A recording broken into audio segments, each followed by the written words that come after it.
Assalamualaikum warahmatullahi wabarakatuh.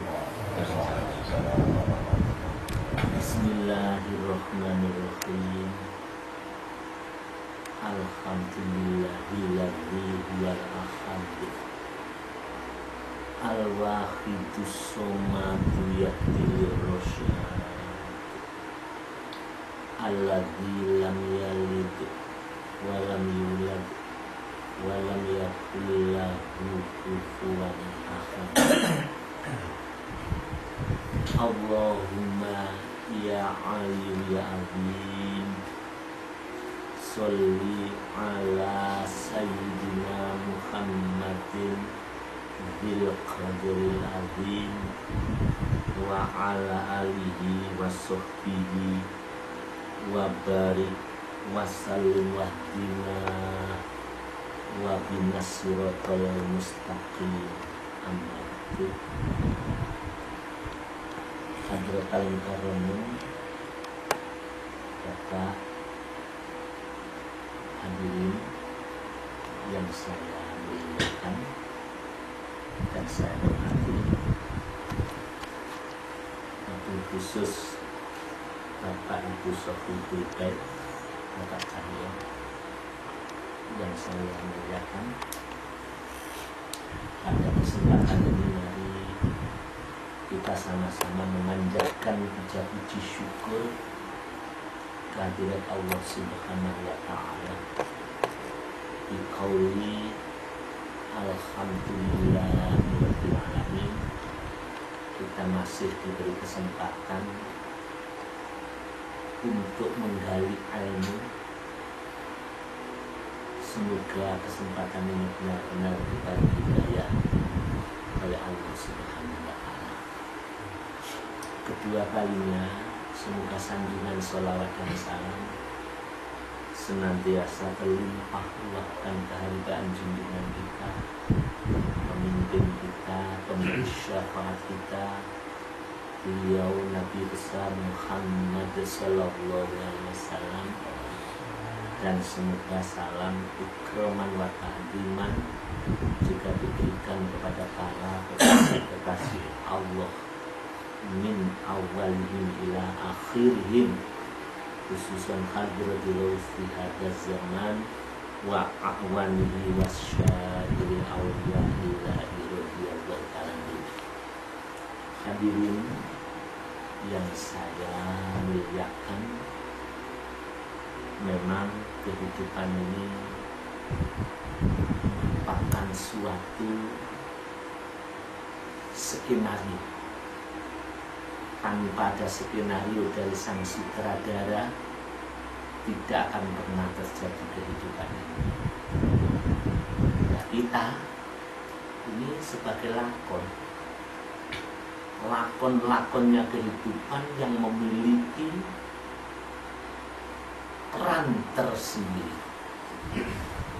Suatu saat skenario itu harus berhenti untuk membuktikan bahwa yang esa itu adalah sang sutradara. Jadi berhentinya skenario itu bentuk dari keesaan Allah harus diwujudkan, keesaan Allah harus ditunjukkan dalam kehidupan ini. Suatu contoh, seorang penguasa yang diskenario menjadi penguasa yang hebat di dunia ini, suatu saat untuk menunjukkan keesaan Allah, kehebatan pemain perang itu harus dihentikan oleh Allah dengan diambilnya semua cerita-cerita itu, sampai sang lakon itu pun harus kembali kepadanya. Itu satu persatu akan kembali, sehingga yang ada adalah dialah Allah. Kullu syai'in halikun, segala sesuatu, kita sebagai pemeran yang baik ataupun yang unggul, yang sangat mulia, halikun, rusak. Artinya harus berhenti. Berhentinya lakon ketika kita bisa bicara harus berhenti. Ketika kita bisa beraktivitas harus dihentikan. Ketika kita bisa taat harus dihentikan. Illa wajha, kecuali Dia Allah yang memiliki skenario suci dan agung dan murni itu. Jadi istilah kehidupan ini adalah merupakan proses untuk menunjukkan jati diri Sang Maha Pengasih, Sang Pencipta, sehingga semua yang melakukan proses kehidupan itu harus menyadari bahwa semua itu adalah bukan milik kita dan ini adalah kehendak Darinya. Dan kesadaran inilah ma'asurullah yang harus dibawa dan ditancapkan di dalam jiwa manusia. Termasuk kita dijadikan oleh Allah memiliki kemampuan, baik itu kemampuan berpikir maupun kemampuan masalah duniawiyah, kemampuan masalah kepemimpinan, bahkan kemampuan masalah ibadah. Ingat loh itu. Wallahu khalaqakum wa ma ta'malun. Orangnya itu diciptakan oleh Allah. Wallahu, dan Allah yang menciptakan semuanya itu. Wa ma ta'malun, dan apa yang diberikan kepada kita termasuk amal kita, kelebihan kita, termasuk kita di dalam hal ibadah. Setinggi-tinggi orang ibadah tetap harus berhenti, karena Allah akan menunjukkan jati diri. Akulah yang Esa. Ketika kamu ibadah, kalau sudah kuambil jiwamu, kalau sudah habis kontrakmu, kamu tidak akan bisa ibadah lagi. Ini menunjukkan keesaan Allah yang harus sebelum kita kembali kepadanya. Ini harus kita tanam sekuat-kuatnya, sehingga kita sebagai manusia, bolehlah kita beraktivitas dengan akal kita, bolehlah kita disuruh mengaku sebagai khalifah yang handal, khalifah yang baik, khalifah yang mengalami kesuksesan dan lainnya itu. Tapi harus disadari semua akan habis masa skenario itu, sehingga yang bisa Allah. Allahumma ya wahidu ya ahad. Termasuk kita nanti di bulan apa ini ya, Zulhijjah. Ini Allah membuat skenario setiap tahun. Ini hamba-hamba Allah itu dipanggil untuk memenuhi undangan Allah. Setiap tahun hamba-hamba Allah itu dipanggil oleh Allah untuk memenuhi sebagai tamu Allah, Duyufur Rahman. Jadi tamunya yang Maha Pengasih, tamunya yang Maha Penyayang. Sehingga dengan manasik-manasik lahiriah, karena manasik itu nanti ada manasik lahir, karena ibadah haji itu adalah ibadah lahiriah, ibadah bungkus. Tapi yang paling penting, walaupun ibadah haji itu ibadah lahiriah, yang utama itu kita dipanggil harus menghadapnya, ini yang paling utama.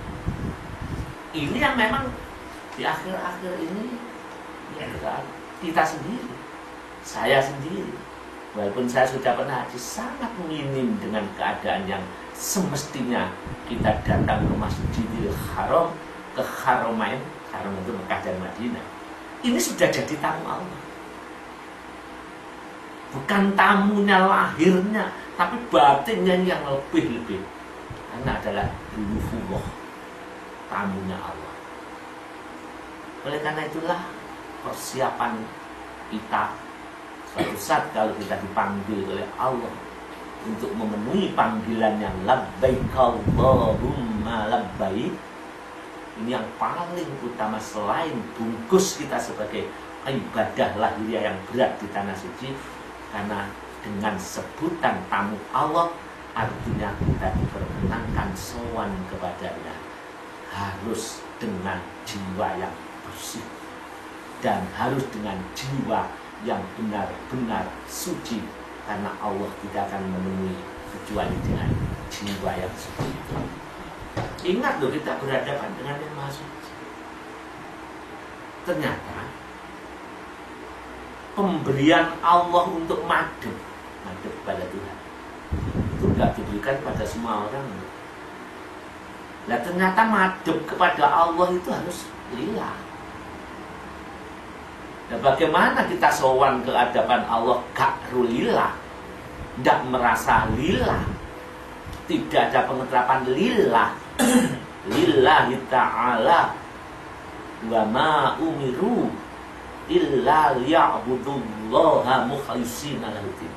Aku tidak memerintah kepada kalian, melainkan kau kuperintah ketika bekerja, ketika sholat, ketika ibadah, ketika kita haji melaksanakan perintahku, itu memenuhi panggilanku hanya lillah mukhlishina lahud-din, dengan murni bersih di dalam kehidupan, di dalam agama, di dalam tuntunan. Artinya orang itu tidak akan diberikan oleh Allah pengeterapan lillah itu kalau kita tidak bersih gitu. Ini satu. Untuk menyempurnakan kita sebagai hamba, bahwa semua yang kita lakukan itu skenario, bukan milik kita. Tapi berapa kali kita bangga. Kita di skenario seperti saya bisa pidato di hadapan Anda. Tapi mengapa saya kok bangga pada itu skenario? Mestinya yang bangga itu yang sutradara. Si pelaku tidak boleh bangga. Kalau bangga kepada sang sutradara, memilih kita sebagai skenario yang seperti itu. Kita sebagai pelaku, walaupun kita ini hati kita dekat dengan Allah, lepas, tidak boleh hilang, tidak boleh ada perasaan mampu, perasaan baru. Atau kita ini lakon yang dikehendaki untuk melakukan suatu skenario yang dikatakan wallahu khalaqakum wa ma ta'malun, itu skenario. Ini hadir. Maka untuk menyadari bahwa ini adalah merupakan skenario, bahwa itu ada sang sutradara, apapun sang kehidupan harus ada sang pencipta, kehidupan harus ada sang pencipta, maka kita harus mutlak sadar kepada sang sutradara. Itulah yang disebut makrifat. Jadi makrifat itu sadarnya hati bahwa semua itu bukan milik kita, semua itu skenario dari sang sutradara. Itu yang disebut lillah. La haula. Kamu dalam melakukan skenario tidak ada kemampuan, wala kuatan, tidak ada kekuatan. Itu sudah jelas. Lepas itu semua. Kalau bahasa yang ini kosongkan itu perasaan itu. Kalau bahasa Toriko itu fanakan itu, lemburkan. Kalau bahasa syariat harus diterapkan la haula wala quwata. Buang perasaan ketika kamu mampu dan kamu buat, dan harus dibuang. Kalau bahasa alam itu mah nolkan dulu kan gitu. Nolkan, lepas, nolkan. Dalam bahasa wakil bersihkan. Alasannya, lah bagaimana kita bisa menghamba kepada Tuhan? Bagaimana kita bisa mengenal Allah? Kalau akal sudah kenal dengan ilmiah. Bagaimana hati ini bisa ditanami perasaan lillah dan billah? Kalau hati kita ini masih ada syirik, Allah tidak mau disekutukan, Tuhan tidak bisa disekutukan. Maka ketika kami mampu untuk merasakan haji, melaksanakan haji, saat itu lillah billah tidak ditanamkan, tidak dititipkan ke hatinya orang itu. Karena Allah wahdahu la syarika lah. Karena Allah Esa tidak bisa disekutukan. Maka hati yang mengesahkan Allah dan hati yang tidak menyekutukan Allah, maka hati itu yang dititipi kekuatan suci dan kekuatan agung yang disebut lillah dan billah. Ingat tuh ya, lillah billah itu hubungan langsung pada Allah. Berhubungan dengan Allah. Kalau akal ngerti boleh. Al-Quran 30 juz ada di akal boleh. Tapi yang ini, karena yang ini itu harus ada pengesapan lillah billah langsung pada Allah. Apa mungkin Allah yang Maha Suci lillah billah itu langsung terap-terapan kepada zatnya Maha Suci ditaruh di hati manusia seperti saya yang kotor ini? Tidak mungkin. Ketika kami berbicara lillah billah kok merasa nyinggung orang lain, merasa benci dengan orang lain, itu kotor yang alami. Lah kotor yang hakiki merasa mampu mengaku jadi Tuhan tidak terasa. Ini apa mungkin kekuatan suci, kekuatan agung yang disebut lillah billah yang harus berhubungan langsung kepada Sang Pencipta Allah diberikan kepada hati yang masih merasa malu? Tidak mungkin, karena Allah itu Esa. Maka harus kita putus perasaan malu tadi. Perasaan kuat harus kita putus sebelum kita kembali kepadanya. Kembali kepadanya, kembali besok yang haji dipanggil oleh Allah ke tanah suci. Kembali kepadanya ketika raga bungkus harus keluar karena kontraknya harus habis. Ini yang harus kita persiapkan. Andai kan kita nanti dipanggil oleh Allah. Ketika kita dipanggil oleh Allah di sana itu kemana kita mencari? Maka ketika kita melakukan tawaf, melakukan ritual haji, Allah berfirman, "Falyabudu rabb hadzal bait." Maka sembahlah Tuhannya batu yang kamu tawafi itu. Maka sembahlah Tuhannya Masjidil Haram yang di situ ada Ka'bah. Ini urusan jiwa. Padahal di sana Bapak tidak pernah ngomong. Kalau kita tidak ngelmon sulit sekali. Ketika tawaf, ketika kita menghadap di hadapan kita Ka'bah, ketika kita sujud di hadapan kita di Ka'bah sebagai kiblat, tapi hati kita menghadap. Padahal kita adalah sudah janji berangkat dari rumah. Labbaik Allahumma labbaik. Kami memenuhi panggilan-Mu ya Allah. Bungkus karena kiblat kita lakukan. Kita sholat menghadap kiblat, tapi batin ini harus diolah. Bagaimana kita bisa sebagai tamu Allah yang benar, lahir mengikuti syariatnya Rasulullah, batin juga mengikuti syariat Rasulullah, madhepi ati marang Gusti kang Maha Suci. Jadi kembali, lillah billah itu adalah ruhnya ibadah, ruh. Karena ibadah apapun yang tidak dijiwai, apa bisa kita menjiwai? Tidak. Allah memberikan, menaruh itu. Kita ibadah kita ini adalah ya masih belum ibadah secara rohani. Ini termasuk diri saya sendiri. Dan itu hubungannya langsung pada Tuhan. Lillah itu wa ma khalaqtul jinna wal insa illa liya'budun. Lillah. Inna sholati wa nusuki wa mahyaya wa mamati lillah, itu janji. Apa mungkin dada kita ini ditanami lillah, pengeterapan langsung dengan Allah? Lillah itu langsung dengan Allah. Kalau hati ini masih ada skenario itu aku yang melakukan, maka harus tahu sutradara. Kenal sutradara, itulah ma'rifat. Awal wajibin, awal insan ma'rifatul ilahi bistiqoni. Itu awal pertama kali yang diwajibkan oleh Allah kepada manusia adalah kenal dulu ma'rifatul ilahi, kenal dulu kepada Sang Penciptanya, kenal dulu kepada Tuhannya, bistiqoni, dengan seyakin-yakinnya. Itu dalam kitab sudah kitab-kitab yang harus kita lakukan pertama kali, kenal dulu kepada Sang Pencipta.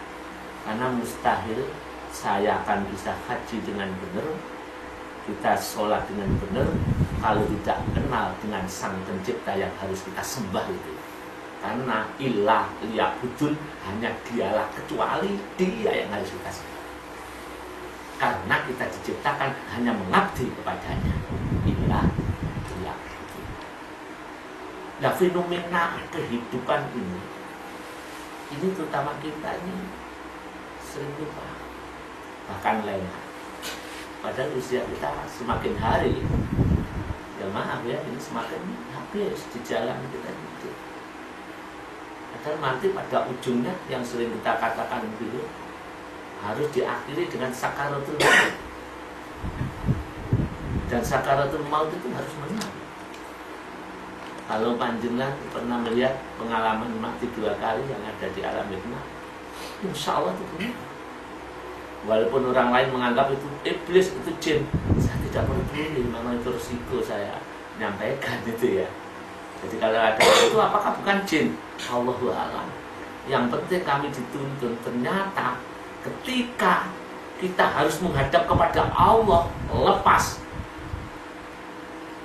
kami dituntun istighraq sampai tidak salah 2 kali atau 3 kali. Ternyata bukan hanya bacaan, kami dituntut dari sini. Langsung rasa sakit yang luar biasa yang waktu itu saya lakukan itu ternyata muaranya di dada. Yang mana Rasul mengatakan at-taqwa hahuna. Tempat takut kepada Allah berarti orang itu sudah kenal Tuhan. Itu di sini. Ini di sini itu merupakan gambar bukan di luar tapi di dalam. At-taqwa hahuna. Nah, ketika lepas ternyata di sini. Makanya kalau kami mengajak mujahadah Allah lepas. Itu kami dituntun. Masalahnya nggak ngerti sama sekali. Yang ngerti harus begini, diam tidak membaca, hanya itu. Tapi ketika itu terasa di sini. Ketika saya umur 50, pas kami sampaikan karena hanya ada saya ketakutan kalau itu nanti ada tuntutan kalau tidak saya sampaikan. Tapi kembali semua itu di tangan Allah. Kami manusia harus menyadari tidak memiliki kemampuan Allah. Ini salah satu merupakan sesuatu yang paling pokok yaitu lepas. Perjalanan jenah itu hanya skenario. Tidak boleh ada pengakuan dan tidak boleh ada perasaan mampu maupun kuat. Itu baru hati bersih. Ketika melihat orang lain begini kita harus lepas suatu skenario. Bukan hak saya.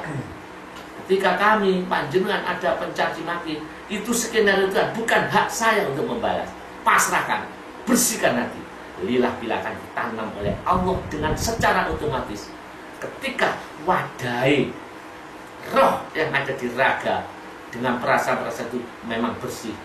Yang hakikatnya bersih bukan karena wirid kita, bersih bukan karena mujahadah kita, bersih bukan karena sujud kita, karena bersih karena fadlnya Allah, rendahnya manusia di hadapan Tuhan. Bisyiddati dhulli wal inkisar wal iftikar, itu baru fadl. Maka ciri-ciri orang yang mendapatkan karunia itu layakunul fadlu lil qulubi. Hati yang mana? Lil qulubil munkasiratil muta'arridati limnafahatil ilahiyah. Ini ada di kitab Taqribul Usul. Ternyata di situ diterangkan fadlnya Allah. Tadi fadl tadi apa, Pak? Pemberian ya. Bukan pemberian panjang bisa sujud, itu ya fadl. Tapi pemberian roh itu sujud, bukan jasad kita sujud. Maaf, kalau kita sujud kan jasadnya ya. Ketika hari sujud ada nurnya, hati kita semakin sombong. Saya loh ini. Ini sujud hakiki. Nah, ketika manusia itu diberi fadl sujud hakiki, bungkusnya sholat dilakukan dengan benar, niru sunnahnya Rasul. Ini ditaruh di bawah. Saat itu sujud hakiki ditandur di dalam jiwa orang itu. Apa? Perasaan rendah serendah-rendahnya. Kalau kita bisa merasa rendah dengan siapapun, bila perlu dengan orang yang memusuhi kita, yang sering Bapak juga memberikan gambar kemarin itu, walaupun marah tetap harus berusaha rendah. Yang rendah itu harus hati. Terus merasa bahwa manusia tempat salah. Merasa apapun kita sering lupa pada Tuhan. Karena kita ini bangga itu kan melihat lahir kita. Ketika saya datang ngaji bangga karena saya kiai. Mungkin gitu guyon aja ya. Guyon saya gitu. Bukan kiai. Maaf, Anda tahu di alam hikmah atau di buku pengakuan sebagai Tuhan itu yang benar itu. Terus ketika kita melakukan itu bangga bisa haji. Setelah pulang haji, kok tidak semakin merendah? Ketemu Tuhan mestinya lebur, mestinya yang adanya Allah kok malah semakin aku sing kuat. Nah, ini kekeliruan. Sebab ketika manusia itu bertemu dengan Sang Maha Kekasih, Sang Maha Pencipta, otomatis yang menang itu ya yang pencipta. Yang ada itu harus Allah. Yang wujud itu Allah. Innaka mayyitun. Ketika kamu ketemu aku, ini bahasa saya, kamu sesungguhnya akan mati. Kamu adalah mati. Tidak ada kekuatan apa-apa. Karena mustahil aku Sang Pencipta yang menciptakan kamu, aku yang maha kuat, kamu kok merasa kuat. Mustahil aku sang pencipta kamu. Ketika kamu kuberikan kekuatan untuk ibadah menjadi orang baik, padahal itu milikku, kok kamu merasa mampu, merasa kuat, merasa baik? Inilah syirik. Tidak akan kuberikan. Maka orang yang diberi oleh Allah melatih diri rendah, melatih diri bahwa yang nampak itu dosa. Kalau kita melihat lahir, yang nampak itu baik loh. Ya mungkin bapak panjenengan saya tidak perlu maksiat lahir yang luar biasa. Mungkin kalau kita ya luar biasa ya maksiat lahir. Sehingga dilihat saya sejak lahir tidak pernah maksiat. Sejak lahir itu ada di pondok terus. Saya sejak lahir jadi orang baik. Tertipu. Karena kita belum benar-benar memperhatikan yang dibawa pulang itu jiwa itu. Ternyata jiwa dibuka, wahussila ma fi sudur. Di situ ada virus-virus, penyakit-penyakit yang menjauhkan diri dari Allah Subhanahu wa Ta'ala. Di balik kebaikanmu, di balik kamu tidak melakukan apa-apa di dalam lahirmu, di balik lahirmu merasa terjaga dari maksiat, ternyata hati kita itu ada perasaan, sifat-sifat yang menjauhkan diri pada Allah. Merasa sudah benar, merasa sudah baik, merasa sudah suci. Kalau kita belajar waktu dia, belajar lillah-billah, merasa aku lillah-billah dibandingkan dengan yang lain. Ini yang lebih parah ketika akan dibuka rahasia itu. Maka tidak mudah kita akan sebagai tamu Allah. Tidak mudah kita akan bertemu dengannya. Sampai di dalam Masjidil Haram ada sesuatu yang paling mulia. Setiap orang haji pasti mencari baca. Itulah Hajar Aswad. Kalau kita sampai naik itu, padahal Ka'bah itu Rasulullah itu sangat menghormati. Kalau sekarang tidak, naik itu. Jadi di Ka'bah itu dari rukun Yaman itu kita naik. Padahal zaman Rasul, subhanallah itu dihormati. Tujuannya hanya satu, mencium Hajar Aswad. Padahal Ka'bah itu dimuliakan ya. Naik itu, ya tahu ya Pak ya. Dan di naik itu Pak, sambil gojelan-gojelan. Padahal zaman Rasul. Ketika mencium Hajar Aswad, sampai Sayyidina Umar mengatakan, anaka Hajar, aku tahu sesungguhnya kamu baik. La tadur wa la tanfa'u, kamu tidak akan bisa memberikan mudarat dan manfaat. Falaula ra'aitu Rasulullah sallallahu alaihi wasallam yuqabbiluka ma qabbaltuka. Andekan aku gak perlu Kanjeng Nabi mencium kamu, hei Hajar Aswad, aku gak bakal nyium kamu. Karena aku tahu kekasihku Rasulullah mencium kamu, maka aku mencium kamu. Karena aku mencintai Rasulku, karena Rasulku mencium kamu. Ya seperti itu tauhidnya sahabat Sayyidina Umar. Sampai beliau itu tetap yang manfaat, yang mudarat hanya Allah. Engkau adalah batu, annaka Hajar, sesungguhnya kamu adalah batu.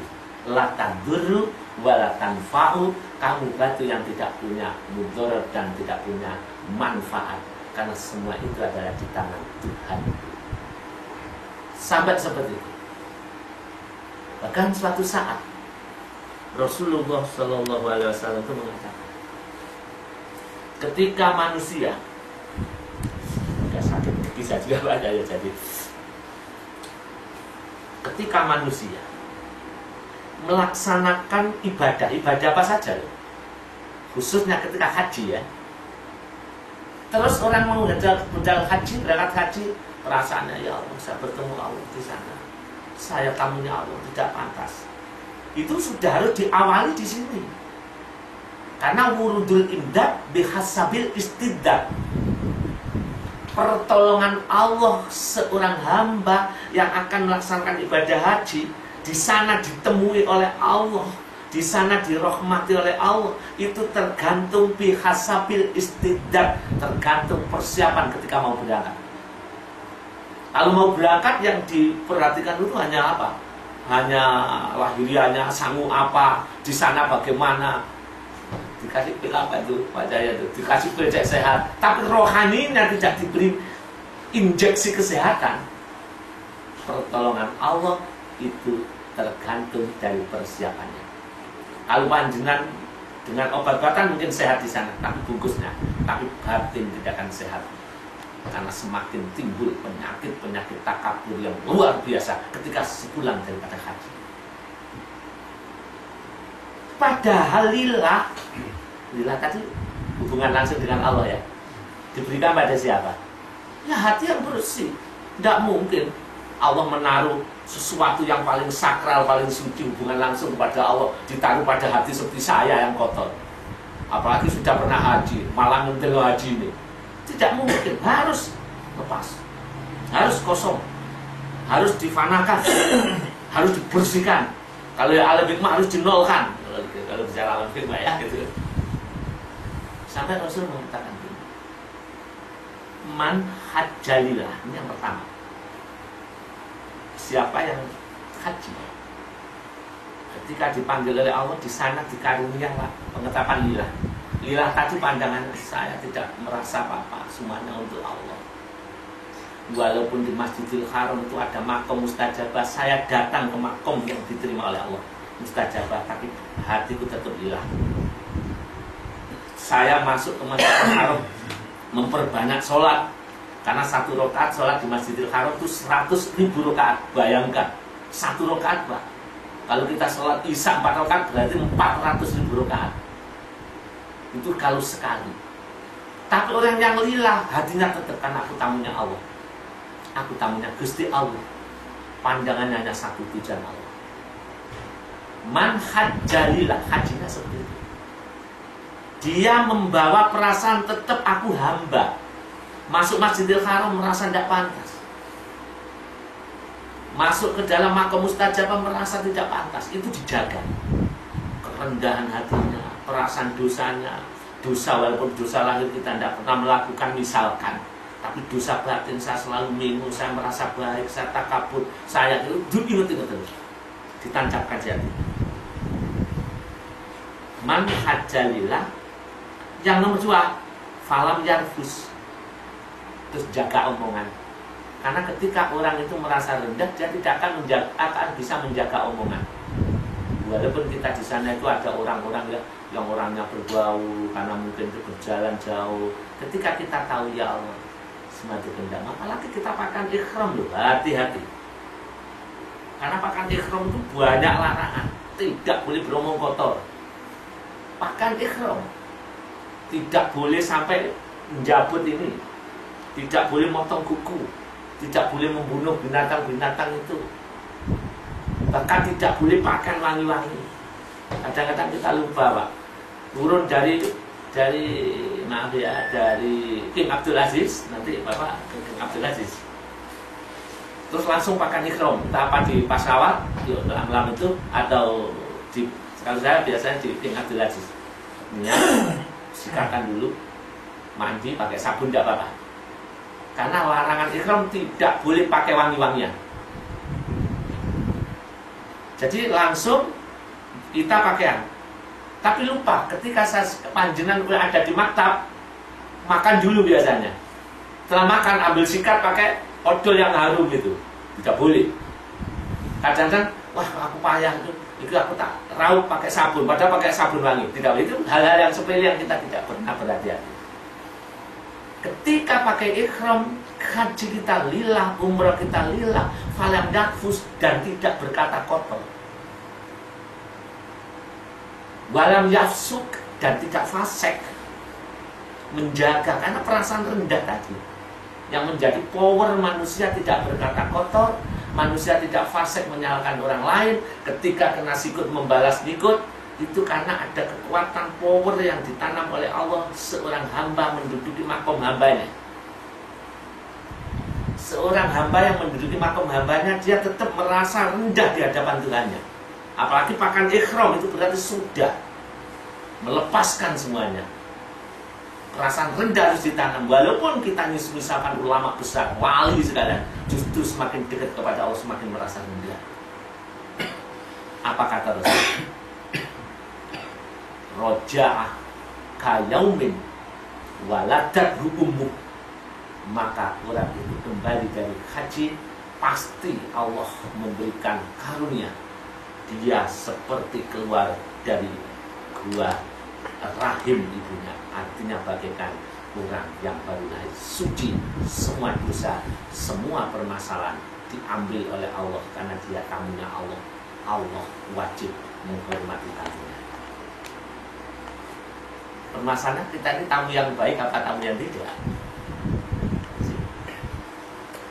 Suatu contoh, ketika kita haji, ibadah puasa, di sana itu ada pahala lipat-lipat.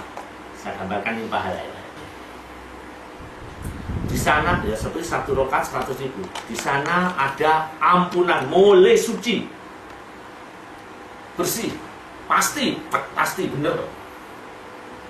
Terus di sana oleh Allah pulang kamu bersih, laisalahu jaza, kalau balasan mana ilal jannah swarga.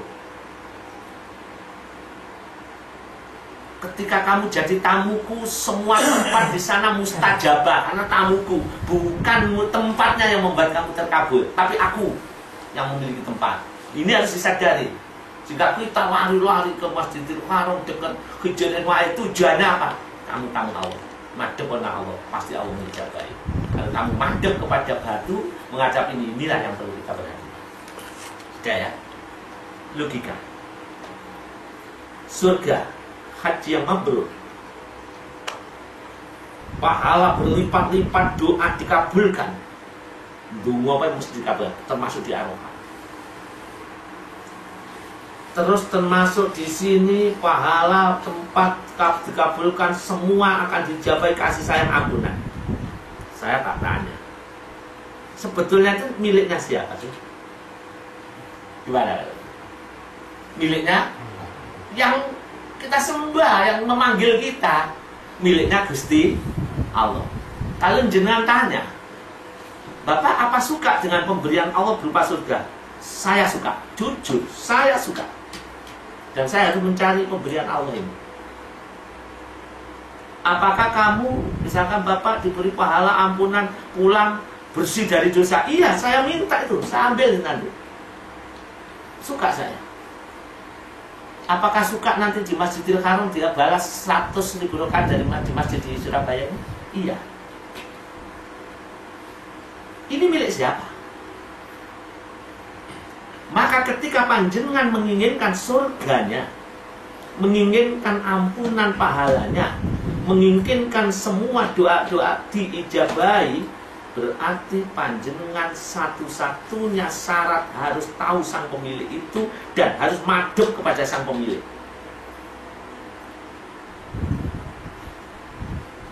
Bisa dipahami ya? Coba logikanya. Misalkan di sini ada Bapak Jaya.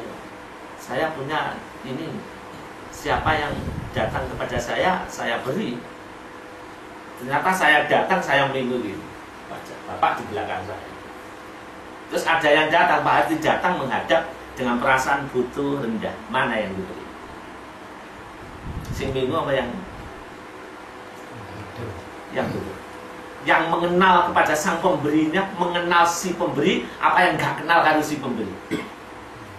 Otomatis harus yang kenal dengan si pemberi dan madhep kepada pemberi. Itulah makrifat. Karena makrifat hakikatnya kenal, bukan akal di sini. Kenal bahwa kita ke sana itu panggilan. Kenal bahwa saya bisa ibadah tahun itu sekian hari. Kenal bahwa kita melakukan pergerakan itu tanpa ditolong Allah tidak mungkin. Maka kami kenal, sehingga saya kenal dengan dia, maka aku tahu bahwa diriku tidak punya kemampuan dan tidak punya kekuatan. Man arfa nafsahu, siapa yang mengenal bahwa dirinya tidak memiliki kemampuan, tidak memiliki kekuatan, dirinya itu bersih, dirinya itu lebur, dirinya kosong, di alam iman itu dirinya sudah belajar mengenalkan diri, mengenal bahwa semua itu dari dia, maka itu termasuk madhep. Maka dalam kitab yang lain, ketika kamu melaksanakan ritual merasa rendah di hadapannya, merasa penuh dosa, sehingga panjenengan butuh kepada Allah, ingat itu bukan milikmu. Karena ada dawuh selanjutnya, ma'at tabari anil hauli wal kuwati. Karena harus menghilangkan perasaan mampu dan kuat seperti itu. Aslu kulin, yaitu adalah pokok segala khairin, kebaikan. Dunyawiyin wa ukhrawiyin, semua kebaikan dunia dan akhirat itu sumbernya dari perasaan rendah, perasaan tidak mampu, perasaan penuh dosa, sehingga sang dijagakan hanya Allah, masih belum. Tapi harus menghilangkan perasaan aku mampu bisa merendahkan diri, aku mampu bisa ingat dosa, aku bisa melaksanakan madhab. Itu harus dibuang, dihilangkan, sehingga kita merasa bahwa semua itu adalah yang disebut tadi lebur, tidak ada perasaan. Hadirin, ini adalah ibadah haji, ibadah sholat, bermujadah pun harus. Karena mengapa? Karena wa huwa ma'akum aina ma kuntum. Allah sendiri mengatakan, dan Dia Allah beserta kamu dimanapun kamu berada. Secara global Allah menguasai makhluknya, yang ingkar ataupun yang tidak, yang baik ataupun tidak, Allah menguasai. Allah bersama Dia, karena Dia yang memiliki makhluk-makhluk itu sendiri. Tapi secara khusus, orang yang hatinya bersih, dimanapun dia bersama Allah. Ketika haji dia merasa lillah, betul-betul billah di hati tertanam, sehingga tidak ada perasaan yang kami sebut. Saat itulah dia bersama Allah. Ketika sholat, perasaan sholat itu lebur, hilang. Istilah alam hikmah dinol, tidak ada perasaan apa-apa. Saat itu lillah bila ditanduri oleh Allah, karena kita merasa rendah dan lain-lain itu. Saat itulah kita bersama Allah. Ketika kita panjenengan mengemudi, kita bermujahadah, wiritan, perasaan itu hilang, istilah tidak ada kemampuan, ada kekuatan. Saat itulah kita bersama Allah. Tapi sebaliknya, walaupun kita haji, tapi saat itu bersama aku bisa lim nafsi binafsi, aku iso khusuk, maka jauhlah kita kepada Allah. Maka buang saat itu ketika bertemu dengan Allah di Masjidil Haram maupun di Arafah. Karena hakikat Masjidil Haram dan Arafah itu makhluknya Allah. Tidak mungkin Allah bersemayam di atas makhluknya. Walaupun ada bahasa Allah bersemayam di atas arsy-Nya, bersemayam di sini bukan berarti Allah duduk di ciptaannya, tidak mungkin. Sing jelas ciptaannya tergantung pada Sang Pencipta. Nah, ini para hadirin. Oleh karena itulah, mari ya segera kita ketika melaksanakan ritual, ya ini harus ada yang menuntun, harus ada gurunya. Nah, guru ini otomatis guru rohani yang menuntun kepada kita, hati-hati kolbun kita ini harus dibersihkan. Kalau tidak dibersihkan tidak bisa. Kalau ilmunya bersih semua bisa. Belajar tasawuf, belajar ngaji, ngerti kudung ini. Tapi batin, ungkapan. Sebab seperti kita nih, kabeh sedaya niku Gusti Allah. Semua itu milik Allah. Jangan katakan itu. Penting hati kita, rasakan. Apa ada begitu apa enggak? Semua Allah, semua lillah, kabeh billah, gak lillah. Ya mardudun wa madrubun li wajhisya ditolak. Maka semua harus begini. Itu ucapan. Ayo hati kita. Karena kita akan bilang, jangan tertipu dengan ilmu yang ada, tapi harus merasa benar. Karena kita ini akan pulang. Kita yang ngaji akan kembali pada Allah karena dipanggil oleh Allah.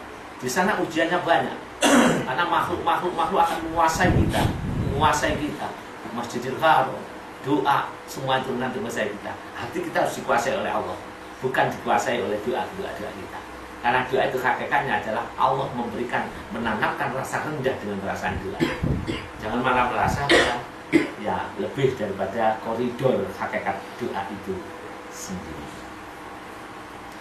Masya Allah, hadirin, ya mari kita perhatikan sungguh-sungguh, walaupun kita hanya sedikit. Ingat ada dawuh yang saya sampaikan, man hajjalillah, hajinya lillah tadi sini harus seperti itu tadi. Falam yarfus, tidak ngomong kotor, dan omongan hati maupun omongan batin. Nanti di sana ada orang ini lalu menerima Masjidil Haram pertukaran, padahal kerjanya makan ikhram. Wah gimana ini? Makan ikhram harus suci batin, suci lahir. Lahir saja jebol, rambut ngeten mawon tidak boleh. Ngetoi kuku mawon kena jam,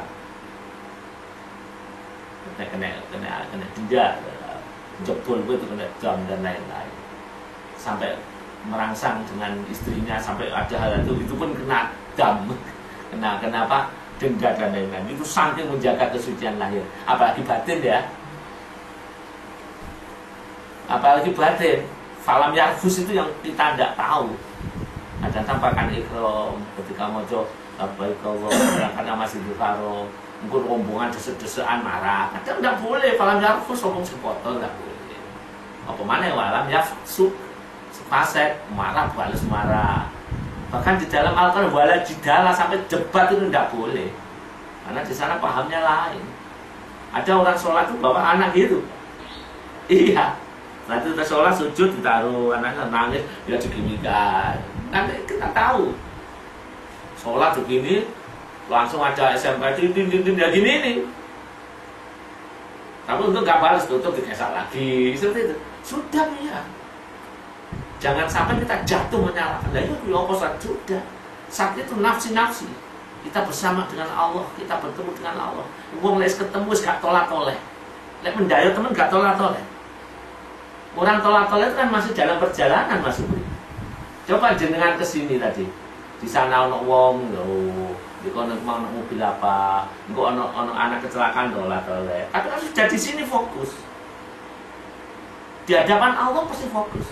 Orang yang bersama Allah pasti fokus, tidak pernah tolak-toleh. Tolak-toleh itu hanya lahiriah karena memang kapasitas kita untuk sebagai khalifah. Tapi batin tidak boleh tolak-toleh. Maka ketika di sana ada macam-macam, kalau lahir kagum atau ini nggak cepat turunkan. Iya, semua Allah, semua itu Allah skenario. Saya punya ini, saya punya ini. Tepat, karena orang yang sudah bersamanya, orang yang menghadap kepada tidak perlu, tidak bisa dan tidak mungkin akan tolak-toleh. Orang tolak-toleh karena tidak ada dia loh. Contoh, Bapak sebagai pimpinan, saya sebagai karyawan atau panjenengan sebagai pimpinan. Ketika panjenengan tidak ada jauh dari saya bisa guyu-guyu loh Pak. Saya bisa gontok-gontok tunjuk-tunjukan dengan Pak Haji, dengan Pak Saroni. Tapi ketika Bapak datang, dim. Dia tidak mau bicara. Ketika Bapak bicara, dia mendengarkan. Ketika Bapak pimpinan itu memberi tugas, dia langsung mendengarkan dan mau melaksanakan. Itu tidak ada ubahnya batin kita kalau sudah bersama Allah. Maka orang yang bersama Allah wa huwa ma'akum ainama kuntum, maka lesannya fokus pada Allah.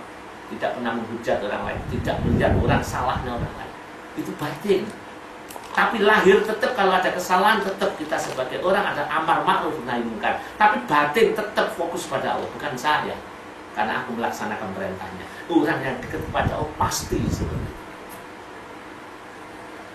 Hadirin, ya maaf hadirin, terutama nanti berangkatan kami, Bapak, Ibu, ilmu ini harus diilmun. Maka saya titip, walaupun nanti di sana harus banyak membaca Al-Quran, harus banyak zikir kepada Allah, tapi yang paling penting juga harus merasa rendah serendah-rendahnya atau ditanam di hadapan Allah. Dan saya titip yang paling mudah, Allahumma ya wahidu, sebagai tauhid ini harus ditancapkan dengan perasaan Allahumma ya wahidu.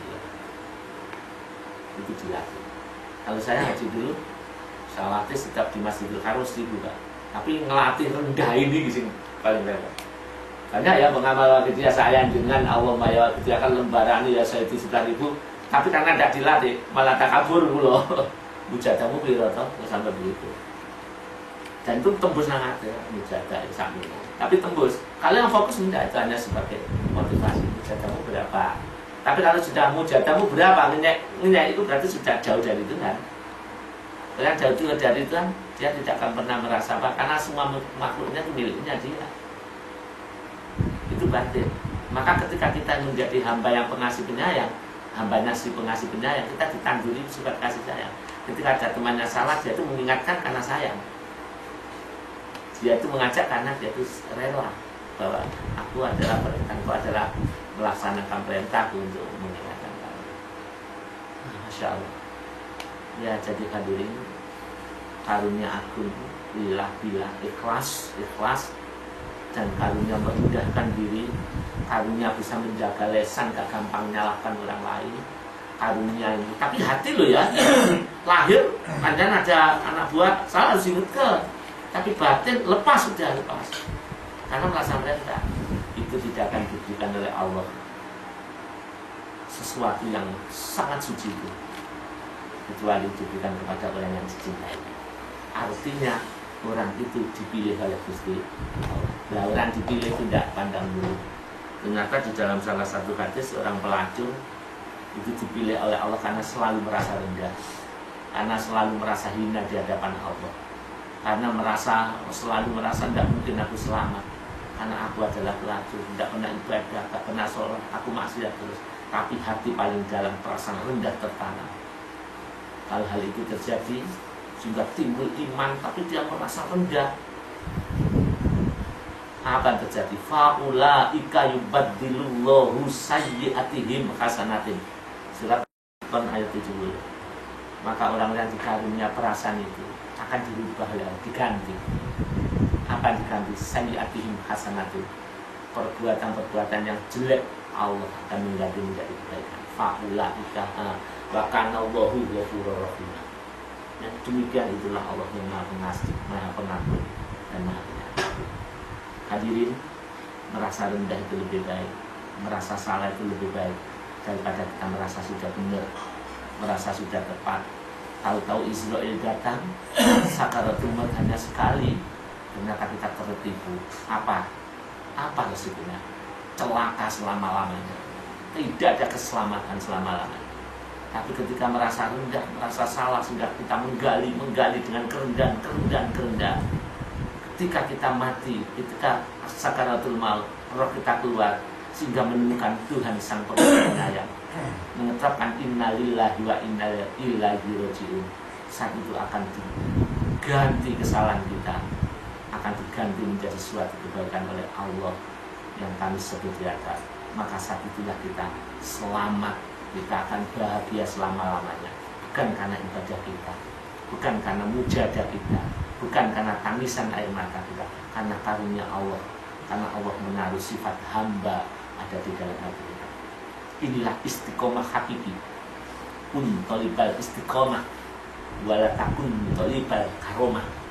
Maka carilah kamu istiqomah sebagai hamba, rendah, tidak ada pengakuan, tidak ada pengakuan, tidak ada rasa mampu, tidak kuat, tapi hati lahir boleh merasa kuat.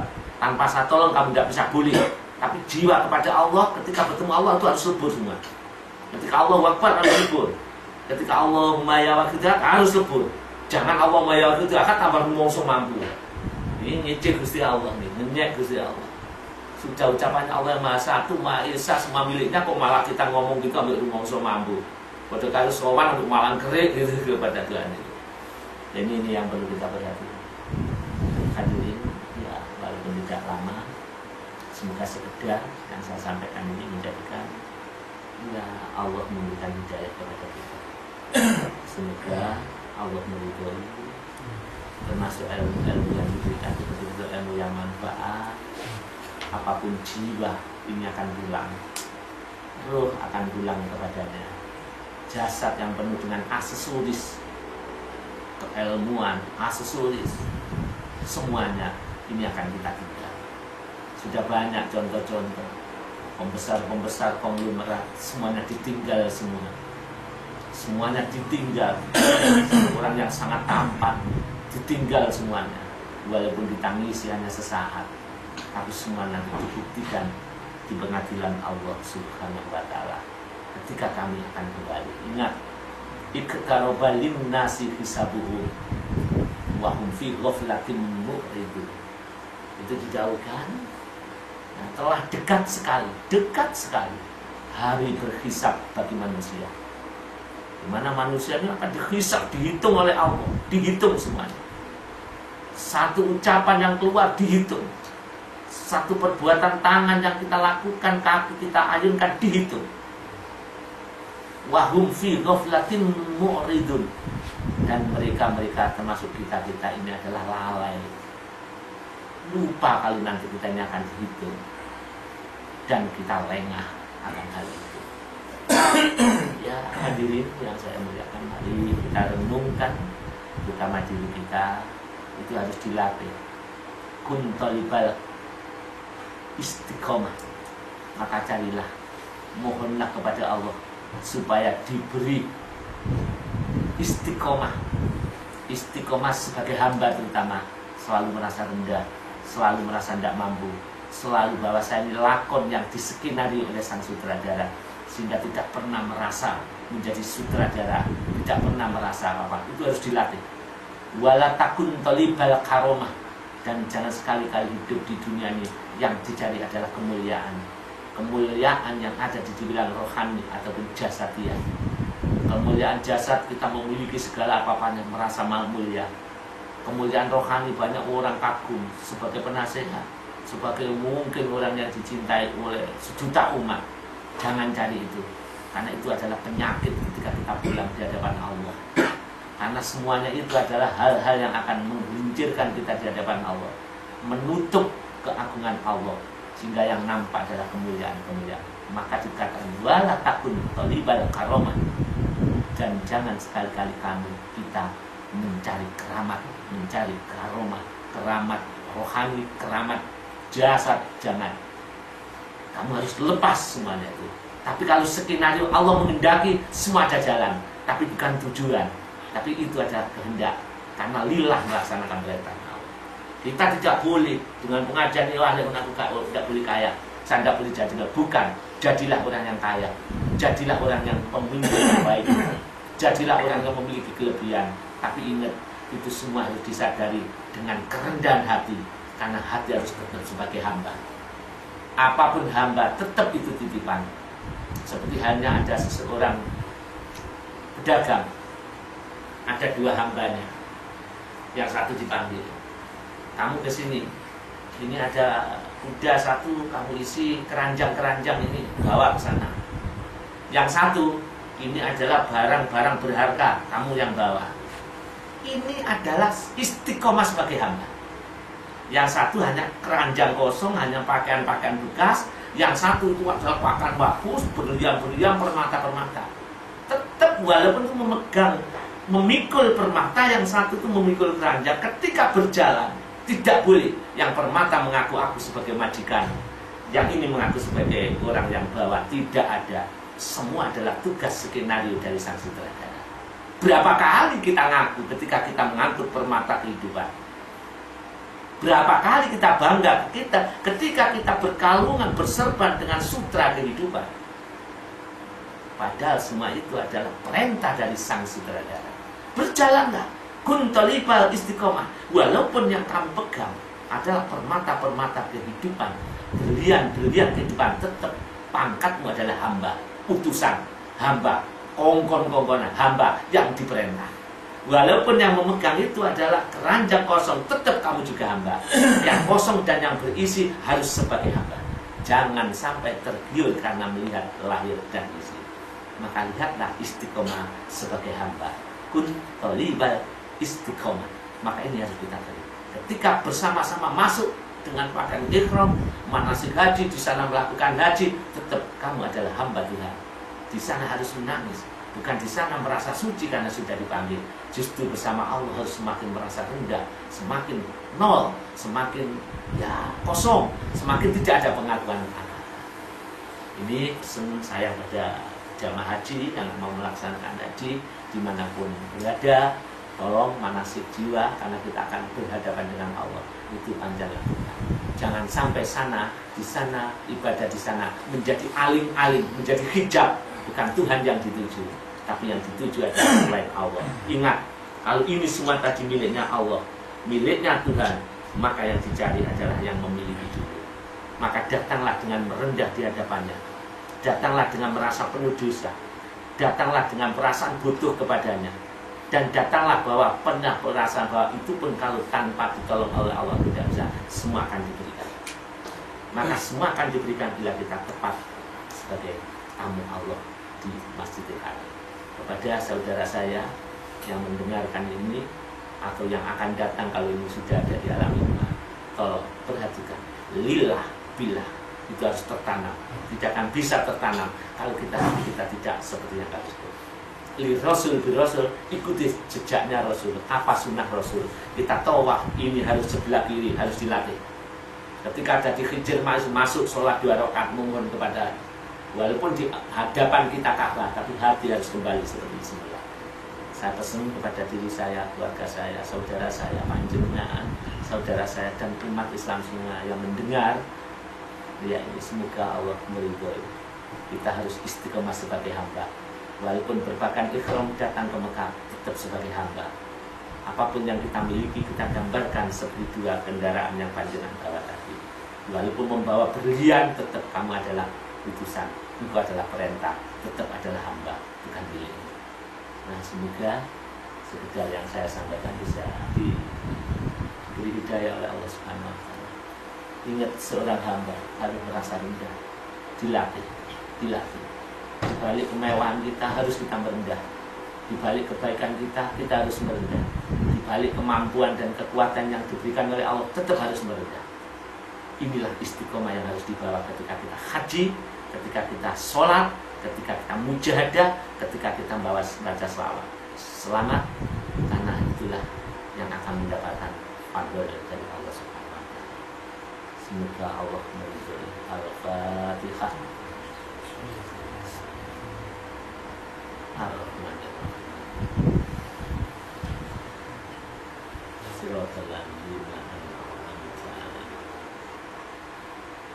Allahumma ya Wahid ya Ahmad ya Wajid ya Jami, sholli wa sallim ala sayyidina Muhammad wa ala ali sayyidina Muhammad fi kulli lamhatin wa nafasin bi adati ma'natillahi wa qulubi wa amjadi. Allahumma ya Wahid ya Ahmad ya Wajid ya Jami, sholli wa sallim ala sayyidina Muhammad wa ala ali sayyidina Muhammad fi kulli lamhatin wa nafasin bi adati ma'natillahi wa qulubi wa amjadi. Allahumma ya Wahid ya Ahmad ya Wajid ya Jawad, sholli wa sallim ala sayyidina Muhammad wa ala ali sayyidina Muhammad fi kulli lamhatin wa nafasin bi adati ma'lumatillahi wa qulubi wa amjadi. Al-Fatihah.